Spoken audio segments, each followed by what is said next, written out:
and welcome to the Best You LA virtual show. Wow, I've done lots of these shows. I've been to Los Angeles, I've been to the UK. I think I've done 3, if not 4 of the UK ones. I've been to everyone. And last year I was lucky enough to win an award, which was, let me just show you, disappear for a second, the Best You, the Best Self-Development Coach. So I won that last year at the Best You Awards show. So my name is Sarah Davison, and I'm best known as the divorce coach. And I help people cope better with any kind of breakup. So whether you're going through those initial throes of heartbreak, maybe your partner suddenly left you and you're left reeling and overwhelmed. Maybe you are struggling to put one foot in front of the other. Maybe you're at that stage where you're crying a lot. And I really feel for you because I've been there. And that's why I do what I do. Over 10 years ago now, I went through a divorce. And I'm going to come on and share loads of information with you about how I got through that and how you can too. So my goal for you at the end of this session is to have lots of techniques, like a toolkit of information, if you like, that you can use to help you cope better with whatever kind of breakup you're going through, whether you're right at the beginning, whether you're in the middle, whether it's high conflict, maybe it's amicable, maybe you're struggling with choosing a lawyer, maybe you're struggling with the heartbreak or the sadness or just the roller coaster of different emotions that you go through. So whatever it is, we're going to cover it. And if you're stuck and just not seeing how to let go of your ex maybe, or how to move forward, then I'm going to give you some tools that are going to help you be able to move through that. Okay?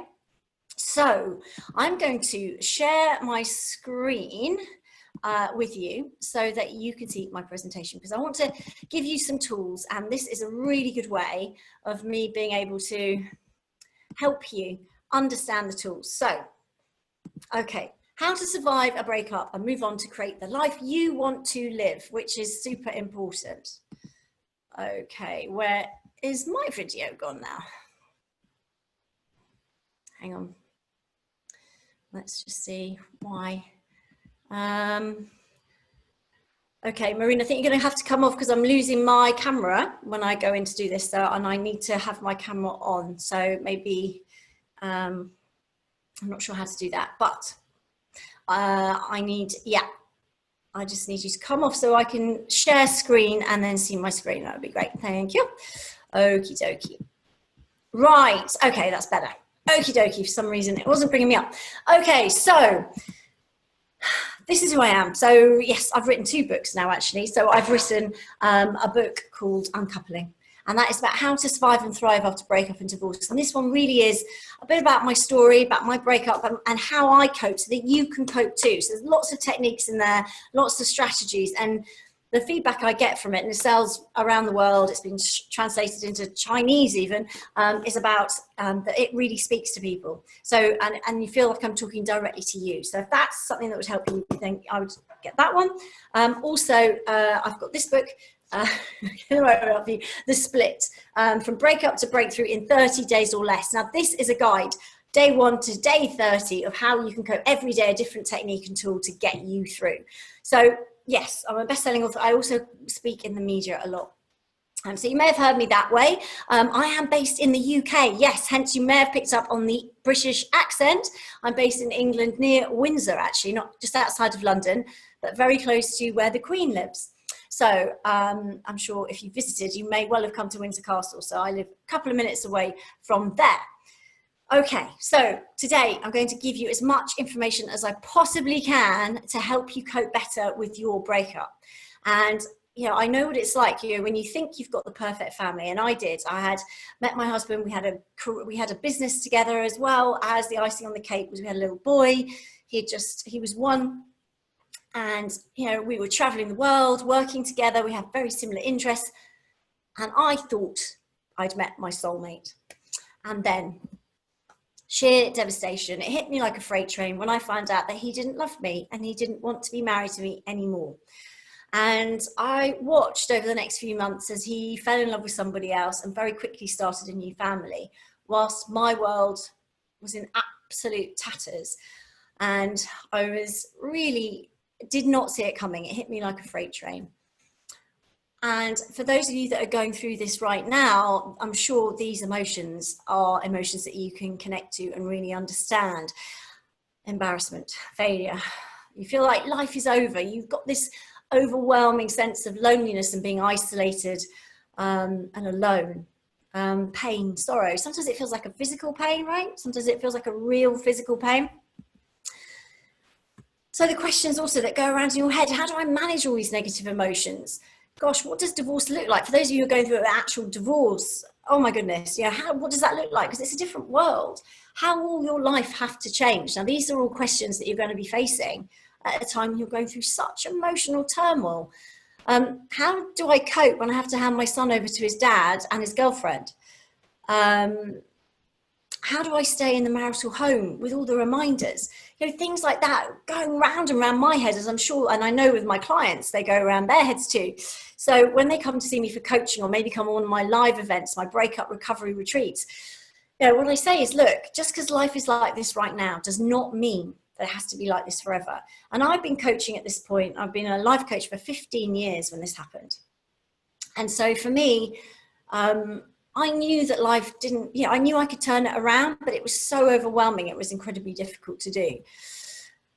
But what I realized is divorce can be, or any kind of breakup, a golden opportunity to turn your life around and redesign it just the way you want it. Now, I know this can be super hard to understand, super hard to really accept in a lot of ways, because it can be really overwhelming. But what it does is takes you a step back and you have a look at your life with a different perspective. It's a chance to get off that treadmill that our married friends, for example, are on every day. So you get up, you do the breakfast, you do the school run, you go to work, you then do whether you're working or whatever you're doing, and then you pick the kids up, and then you cook dinner, and then you put the kids to bed. That routine has suddenly gone because your partner isn't there. So either things are doing differently, but your whole life, it feels like a bomb's gone off in it. Okay, and I know that because I've been there, and it is so painful. So what I want to do is show you that actually, how do you change this into something which gives you your control back, which puts you back in the driving seat of your life and helps you take control of your life so that you can see life like this. Okay, so peaceful, liberating, feel it as a freedom rather than you've lost something, exciting, passion, independence rather than being afraid of being alone.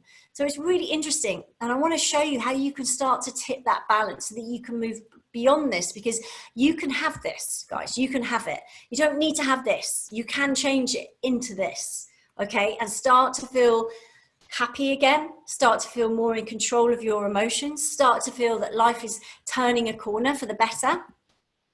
So life begins with small steps. It's small steps, guys. Big journeys begin with small steps. So what do I mean by that? Small steps every day add up to a huge leap forward in a couple of weeks or a month. So the important thing is to have some tools in your toolkit, which I'm going to give you right now, which are going to help give you that momentum to keep working towards feeling better. And what you'll find is it starts to tip the balance so you can feel good again. So trust me, I know it might seem like a really big ask right now, and it is, but there are things you can do to take back your control. And I'm going to show you how we start. Now, this is something that I'm a huge believer in. It's not what happens to you in life that defines you. It's what you do about it that makes you the person you are. Now think about that. It's not what happens to you in life that defines you. It's what you do about it that makes you the person you are. So what does that mean? Well, what it means is it doesn't matter that the events in our life that come up, the traumas, the negative experiences that we go through, that's not what defines us.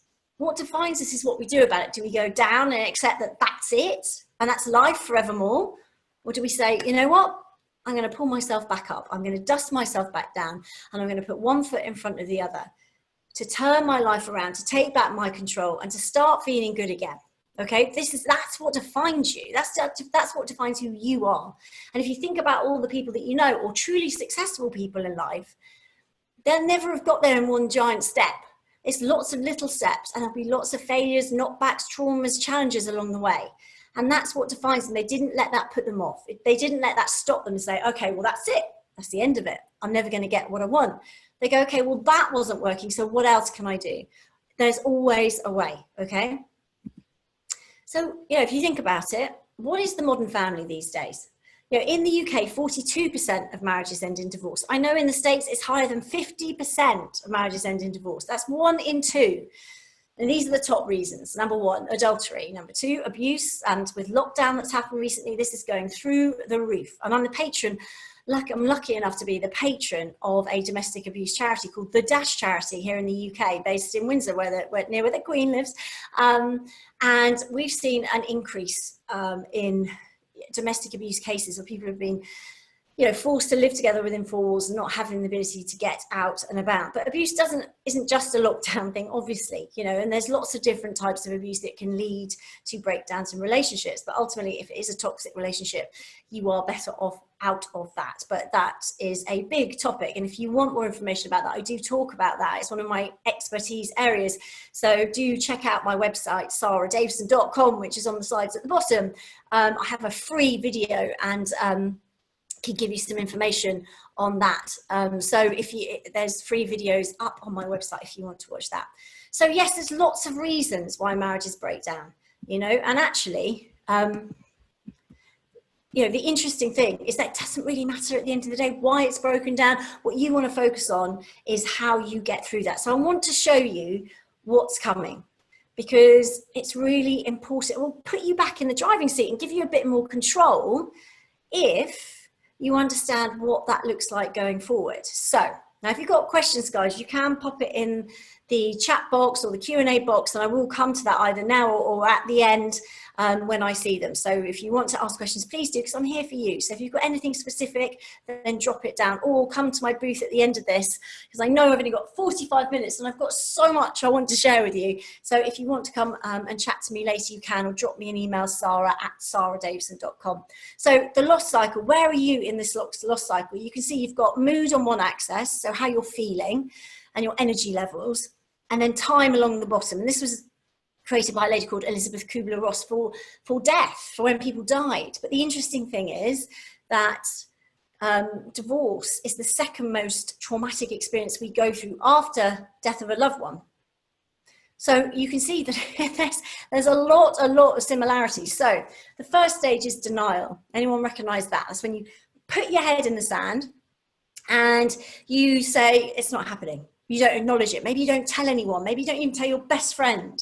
Maybe you don't tell your parents. Maybe you don't tell anyone, because even talking about it makes it feel more real. And that can be the challenge, because once you start talking about it or facing it or speaking to your partner about your suspicions or your worries, then you're worried that it might come true. And maybe you're not ready to deal with it yet.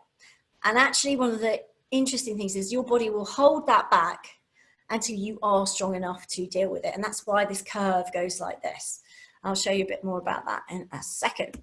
So the second point is anger. And I know I'm going to go through these pretty quick, but we've got a lot to get through. So anger is when your mood goes up and you'll be saying, why me? Why are you doing this? How can you treat us like this? How can you do this to me? And this is a really common place to get stuck.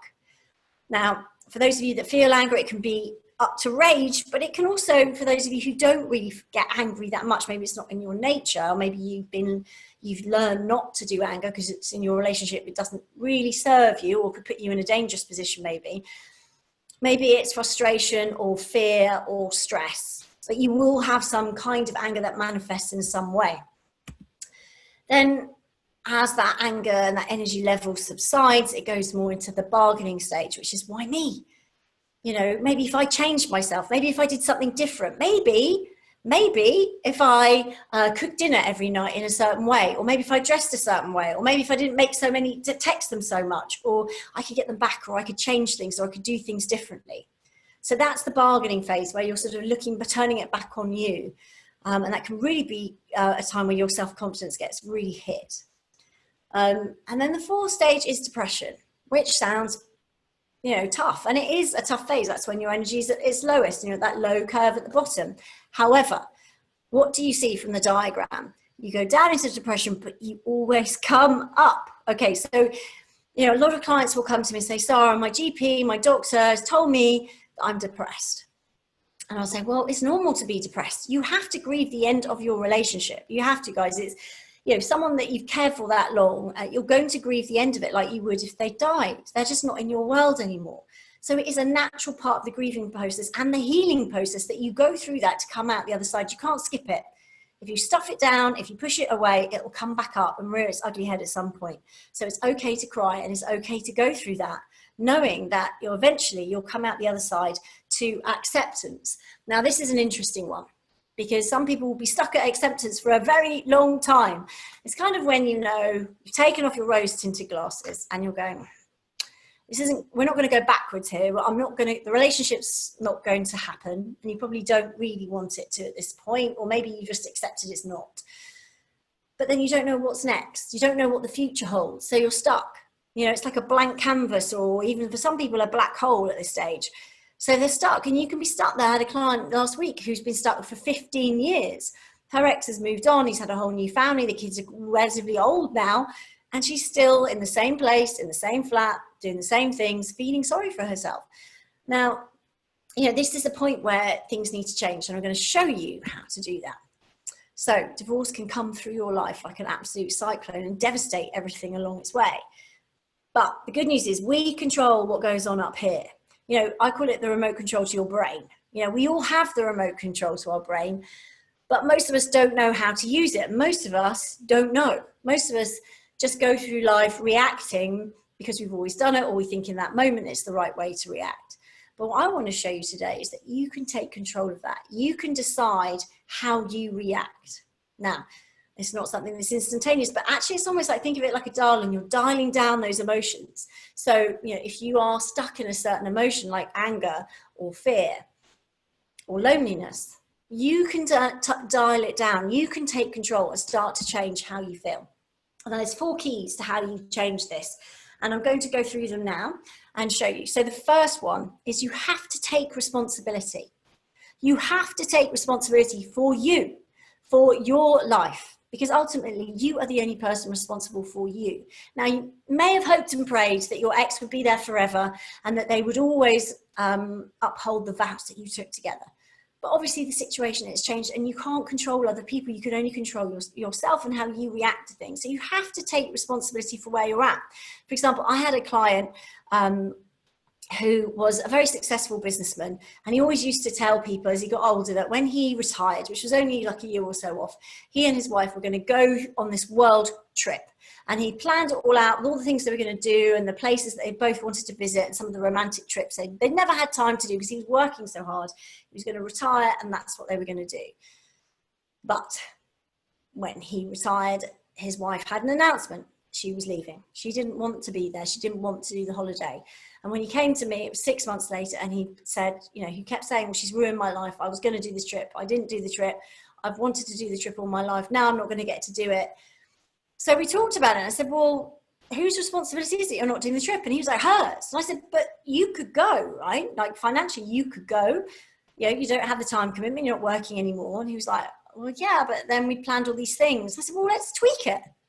You know, and actually he was quite of an adrenaline junkie, really. So we took out some of those really romantic things and we swapped them for some of the things that he really actually would love to do. Bit of fun. And ironically, he went on the trip, and I'm still in touch with him today. And he met a lovely lady while they were going around, and they're still together. So actually, taking responsibility for your own life can open up a lot more doors. That's important. The second point is get clarity. Now, what do I mean by that? I mean, you need to get really clear on what's going on. Because, for example, I had a client the other day who she just was very worried about finances, but she would refuse to do her monthly budget for how much her life cost. And it was just really getting on top of her, is that she was so worried about money and her lifestyle changing and how would it look and how would she cope. So one of the things that we did was I did with her was we started off this monthly budget and made it super simple, really easy, doesn't have to be complicated, and just started jotting. Every time she spent something, she popped it in this spreadsheet. So in a couple of weeks, she had her monthly expenses and outgoings. And she suddenly realized that there was a shortfall between where she wanted to be and where, you know, after the divorce, where she was actually going to find herself. So obviously that made her very concerned. However, having that clarity means you can do something about it. So what we did was we put a plan together to close that gap. In fact, far exceed that gap. So suddenly all those worries were gone, you know? So actually getting clarity on something can make a massive difference.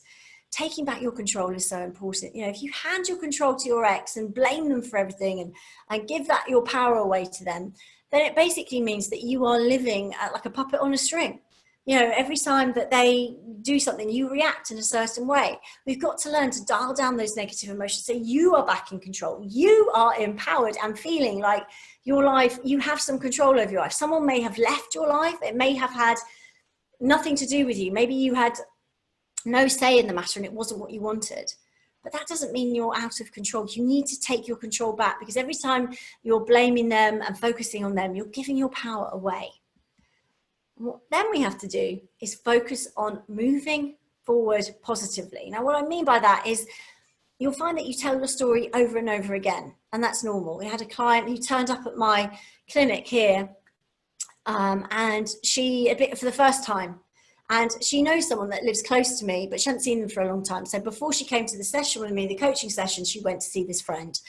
And this friend and her were talking all about the divorce and what her husband had done and how bad it was and how upset she was. So when she got to me, she was upset, really upset, like sobbing. I opened the door and she's sobbing and sobbing. She goes, oh, I was feeling so much better the last couple of weeks and now I've just gone backwards. But the interesting thing is, guys, I don't know if you know this. Do you know that your brain doesn't know the difference between what's going on right now and then what happened a while ago, or what even is made up, to be honest? So actually what happens is when you're telling your sad story, and I'm not saying for a minute it's not sad, but when you're telling that sad story, your brain's going, I remember this sad story. It hurts here. And then I remember this, ouch, that hurts. And oh, this hurts. And oh gosh, that, yeah. Oh, and then before you know it, your body anchors you straight back to all those negative emotions. So the trick is not to tell your sad stories to everyone you meet. And I mean, you know, for those of you who tell the hairdresser and your butcher and the lady at the checkout, you know, oh, you know, how are you? Oh, well, he's done this, or this has happened since I spoke to you. You know, it's re-anchoring you to that. So what I would suggest is you choose carefully people that you want to tell, like people that you need to tell. I'm not saying don't tell anyone. Obviously, you need that support from people, but pick carefully people that you can tell, and then try and come up with something else that you can talk about to other people. Something about your future life, because that will start to tip the balance, which is important. One of the tricks for getting unstuck is to tip the balance from focusing on what's happened in the past to what's happening in the future. And it's like those old-fashioned wainscots where you really want to tip it so that it tips, and then suddenly that's where you get your momentum to move forward. So one of the techniques is to start asking yourself quality questions. Now, we all have those voices in our head, don't we? Those voices in our head, what's wrong with me? You know, what's wrong with me? Why has this happened to me? Will I ever find love? You know, all those questions, that what I call hamster wheel questions, because they take you round and round in circles, but never take you further forward. So what we need to do is interrupt that and replace it with more empowering questions. Now, you can't stop doing something unless you replace it with something else. But think about this, your brain has to come up with an answer to a question that you ask it. I don't know if you know that, but it has to come up with an answer. So let's play a game. Let me try this with you, okay? Play along. So I'm going to ask you a question, but the rules are, I don't want you to think of the answer. Okay, I don't want you to think of the answer, okay? So what is the capital of France? Come on, I know that you all thought Paris before, then you went, oh no, I'm not allowed to think that. So let's try it again. Let's try with, you know, don't imagine in your mind a blue front door. You see, you have to go there to then not do it. So that's how your brain is wired. So if you ask yourself a question and it's a disempowering negative question, like those hamster wheel questions of, what's wrong with me? Oh my goodness. Why did this happen to me? Will anyone love me? No one will ever love me. Those sort of things. You're asking that. Your brain will go, question. What's wrong with me? Right. Now, it will give you all sorts of answers. Well, you're a bit boring, or you haven't really lost your baby weight, or you know, maybe your friend, you could have done more when you're at your friend's house that evening, or whatever it is. Your brain will come up with answers. They may not be right, but it will give you answers to match the disempowering question, and they will be disempowering answers. So the trick is, again, to shift that, to ask yourself more empowering questions. For example, what can I do right now that will make me feel a bit better? Okay. So you see how your brain is asking a more empowering question. Now, it might give you some answers that you don't like or you don't want to do or aren't appropriate, but at least it's giving you more empowering questions to get you back on track. So do you see how it works? You've got to come up with more empowering questions. Like, for example, these ones here. What can I do right now to make this better? That's a really good question. This isn't about to solve it all, but it's just to make it a little bit better. Or what's good about this right now? Now, a lot of you will say, nothing, Sarah, it's terrible. And I know it is, but there is always a silver lining somewhere. However deep you have to dig, believe you me, you'll find something that is good about it. Maybe it could be something like, you know, well, I don't have to share the TV remote. It could be something as simple as that. But please find something, okay? Also, what am I grateful for right now? What am I grateful for? Because what that does is it refocuses your mind. Do you remember we were talking about refocusing your mind? Sometimes you have to grab it and shift it with your head, with your hands, to force yourself to think of things that are more positive, to force yourself to think of things that are a bit more uplifting and upbeat and happy. And that's the trick, okay? I want you to really force yourself to try and ask yourself these questions by writing them down on Post-it notes and putting them up somewhere you're going to see them, whether it's in your entrance hall like this or whether it's on your bathroom mirror. Somewhere where every morning, it's great to have them on your bathroom mirror when you're brushing your teeth, because then you see them and you go, okay, well, Sarah said, and you won't feel like doing it, but promise you, the more you start to train your brain, this is like the remote control, the more you start to feed your brain more empowering questions, the more you're going to get more empowering answers. And that's how you pull yourself up and out, guys. You know, it's not straightforward. If you sit on the sofa and you cry and you don't do anything about it, then that's how you're going to stay and feel. What I want for you is that we do things differently. We have to make some small changes, but it's about those small steps, remember, not big steps, just small steps. So even if this is all you take from this and you put it up and you start asking your brain that question and coming up with more empowering answers, that will start you on that pathway to start to feel better. Now imagine if you're doing little techniques like this every single day, you know, that you can do to shift things around. For example, flip it. Flip it is one of my techniques that I'm probably best known for. And it's in both my books, actually. Flip it is when you find the good in your situation. Now, I had a lady, the client that came, and she the worst thing for her was handing her baby daughter over to her ex and his girlfriend at weekends. And she hated it. She hated it. She said, he left me. I didn't want this to happen. And I have to hand my baby over. And they don't understand her. And why should she spend time with that woman? And she had all these reasons that are justified, understandable, gut-wrenching, heartbreaking reasons that are normal for any human being. Okay? And for any mother. And she said, you know, so I just can't cope with this. So I said, what's good about this right now? To which she replied a few things I couldn't possibly mention on here, but she also said, well, nothing, Sarah, just nothing. I just can't think of anything good. And I said, okay, so what could you do then in your weekend? What's good about it? And she goes, well, my baby doesn't sleep through the night. So actually, I could actually start to get some decent sleep. So I was like, great, okay, well, let's focus on that. What else could you use that time away from her for? And she found it hard, understandably, at first. And it's not an instant thing. Okay, this is all things just to practice and play with to see how they work for you. But I promise you this, she came back to me only 2 weeks later for her next session. And she came in, she looked slightly different. I said, what's going on with you? She goes, well, I didn't like that question. What's good about this right now? Because when I came in to see you, I didn't think anything was good about it. She said, but what I thought I could do is on my weekends, I can get some sleep. Yeah, absolutely. But that's not going to shift my focus and move me forward. What I thought is, I've got this jewelry kit, toolkit. Apparently you can get special kits for making jewelry. She said, I studied a course on it and I got my kit and it's been locked away for ages because I just haven't had time to do it.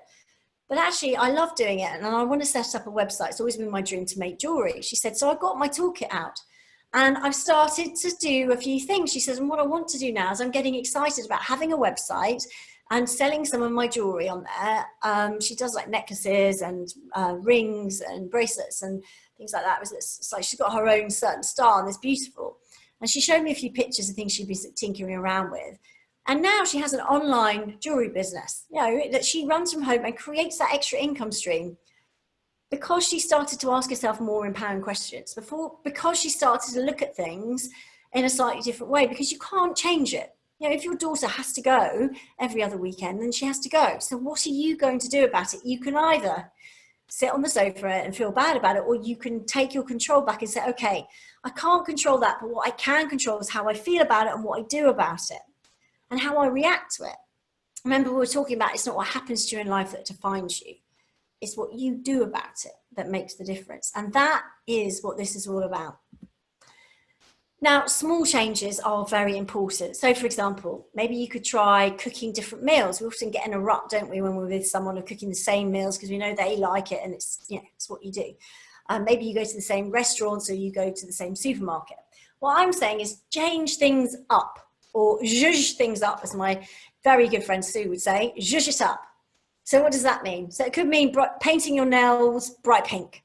It could be, might not be appropriate for everyone listening, but bright pink, just to remind you to feel good. It might be driving a different way to work. It might be trying out that corner shop you've never tried before for getting your fresh fruit and veg.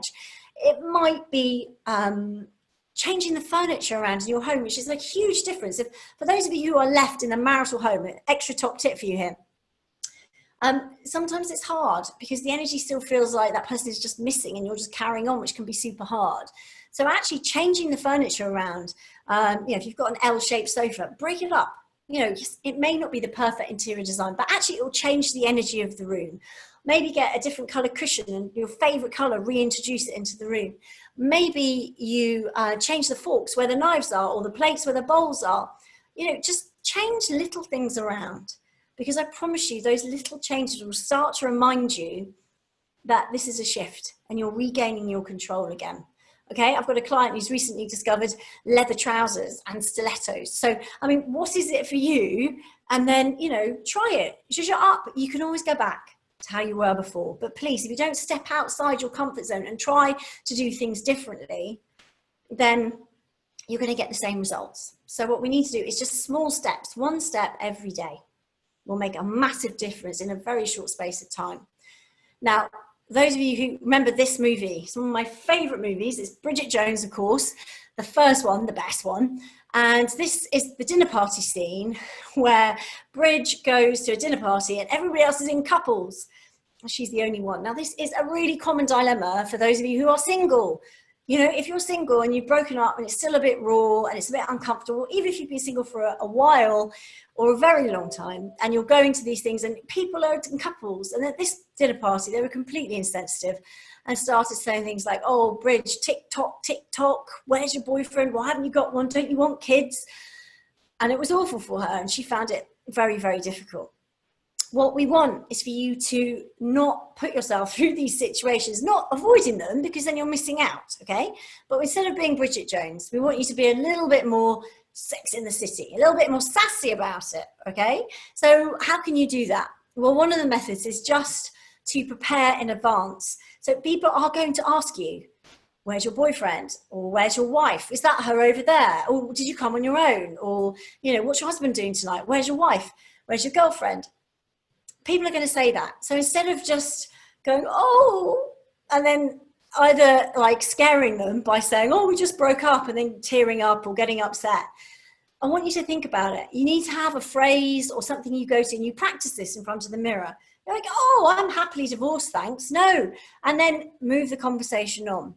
Have a practice. It's something you can say that actually relaxes the other person, doesn't make them want to run for the hills, and makes you feel good. Oh no. Now I came on my own tonight. I actually really enjoy coming out my own. I'm single and this is something, I love it. How are you? Where's your partner? What are you doing? Lead it on. Don't get stuck. But these are sort of things that in order to go from Bridget Jones to Sex in the City, you need to own it. You need to practice it. You need to embody it. And even look at their body language. It's so different to Bridget's body language. She's like, oh, I'm dying, and her face is all tense. Whereas here it's relaxed, strutting their stuff. Same with the guys, you need to practice this. You need to be less Mr. Bean, more James Bond. Now, again, being a role model for your kids is super important because how you behave during your divorce, the kids will be looking and learning. Now, I'm quite controversial on this. I don't think divorce has to damage children. I really don't. However, it does depend on the behavior of the parents. Now, it doesn't have to be both parents. So for those of you who are coming out of toxic relationships and one parent just behavior is not where you would want it to be, it's okay, believe you me, you can just be the stable parent and be the role model. And sometimes we will do more for our kids than we will for ourselves.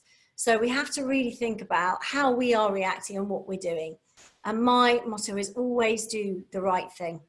Do the right thing every time. It's not the easiest thing, I can tell you that. It's not going to be the easiest thing, but doing the right thing is a really good way of making sure you maintain your integrity, you stay true to yourself, and there's nothing you do that you look back on and think, gosh, I wish I hadn't done that. You know, if you are maintaining an amicable relationship with your ex, there are going to be times where it gets really fraught, even with the most amicable of relationships.